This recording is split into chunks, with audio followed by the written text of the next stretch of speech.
नमस्कार मंडळी. लहान मुलं म्हटलं की त्यांना केव्हाही काहीही खायचा मूड होईल सांगता येत नाही. तर आज मुलांना केक खायचा मूड झाला, तर बाहेरचा केक आणायला कोण जाणार, म्हणून मी घरच्या घरी अगदी सोप्या पद्धतीने हा केक केलेला आहे. आणि एकाच बॅटरमध्ये आपण 2 रेसिपी करणार आहोत. म्हणजेच एक केकचा स्पॉन्ज करणार आहोत आणि सोबतच हे मऊसूत अगदी जाळीदार दिसणारे, तुम्ही बघू शकता किती छान असे मऊसूत आहेत, ते कपकेकसुद्धा आपण करणार आहोत. चला तर मग मंडळी, वेळ वाया न घालवता झटपट या जबरदस्त रेसिपीला सुरुवात करूया. आणि हो मंडळी, तुम्हाला जर जाता जाता माझी ही रेसिपी आवडली तर चॅनलला लाईक, शेअर आणि सबस्क्राईब नक्की करा. चला तर मग मंडळी, सुरुवात करूया. सर्वप्रथम केक करण्या अगोदर आपण केकचं भांडे ग्रीस करून घ्यायचं आहे. बटरने किंवा तेल लावून घ्यायचं आहे आणि त्यामध्ये अशा रीतीने मैदा टाकून तुम्ही ते सर्व बाजूने मैदा पसरवून घ्यायचा आहे आणि सर्व मैदा काढून घ्यायचा आहे. तर आपण कपकेक बनवणार आहोत वाट्यांमध्ये. तर अशा रीतीने तुम्ही वाट्यांमध्ये लाईनर ठेवून घ्यायचे आहेत. चला तर मग सुरुवात करूया. तर इथे मी 100 ग्राम बटर घेतलेला आहे. बटर पूर्णपणे रूम टेम्परेचरवर पाहिजे. त्यामध्ये मी 100 ग्राम अख्खी साखर घातली आहे आणि 200 मिली दूध घातलेलं आहे. तसंच ह्यामध्ये मी 80 ग्राम दूध पावडर घातली आहे. आता हे सर्व एकजीव होईपर्यंत, म्हणजेच साखर विरघळेपर्यंत आपण ते मिक्स करायचं आहे. अगदी हार्डली 3 ते 4 मिनटात पूर्णपणे साखर विरघळून जाते. साखर पूर्ण विरघळली पाहिजे मंडळी, अजिबात एकही कण साखरेचा राहिला नाही पाहिजे. छान असं साखर विरघळून झाल्यानंतर आता आपण ह्यामध्ये 2 TSP व्हॅनिला एसेन्स घालून घ्यायचा आहे. तुम्हाला जो फ्लेवर हवा असेल तुम्ही तो ह्यामध्ये घालू शकता. ते मिक्स करून झाल्यानंतर आता भांड्यावर एक चाळण ठेवून घ्यायची आहे. त्यामध्ये 200 ग्राम मैदा, तसंच त्यामध्ये अर्धा टीस्पून बेकिंग सोडा आणि 1 टीस्पून बेकिंग पावडर घालायची आहे आणि 1/8 टीस्पून मीठ घालायचं आहे. मीठ ऑप्शनल आहे. मीठ घातल्याने केकला खूप छान अशी चव येते. तर हे सर्व छानपैकी त्यामध्ये चाळून घ्यायचं आहे.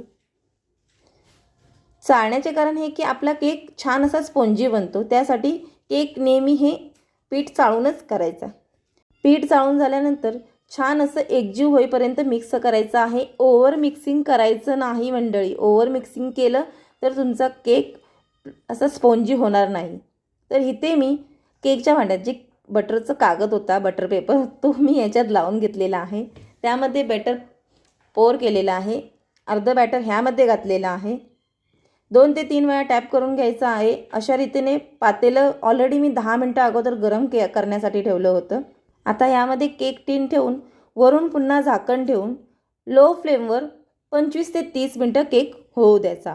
आता आपण कपकेककडे वळूया.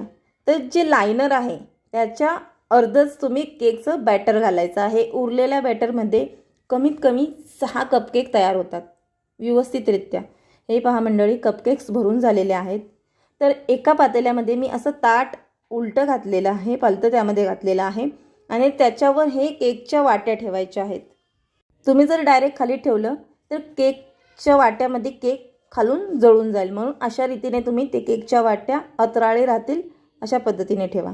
छान असं झाकण ठेवून झाल्यानंतर हे सुद्धा 15 ते 20 मिनटं शिजू द्यायचं आहे.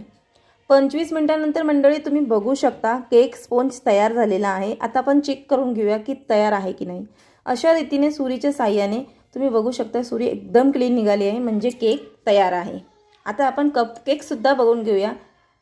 कपकेक्स चेक करून घेऊया की आपले कपकेक्स तयार झाले आहेत की नाही. हे पहा मंडळी, पूर्ण क्लीन निघत आहे स्टिक.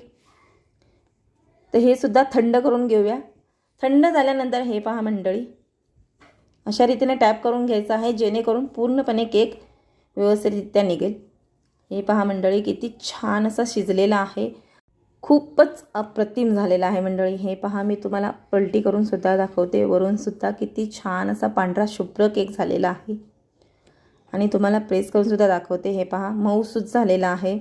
हा मी तुम्हाला कट करून नाही दाखवू शकत, पण मी तुम्हाला कपकेक्स कट करून दाखवणार आहे. तयार आहेत आपले कपकेक्स मंडळी. हे पहा, मी तुम्हाला एक कपकेक कट करून दाखवते. हे पहा मंडळी, किती छान, अगदी बेकरीपेक्षा इतका छान लागतो ना हा मंडळी, आणि किती मऊसूद असा स्पॉन्जी झालेला आहे.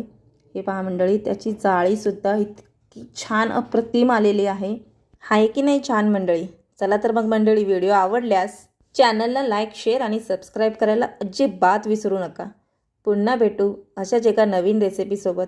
वेळात वेळ काढून पूर्ण व्हिडिओ पाहिल्याबद्दल मनापासून खूप खूप खूप थँक्यू.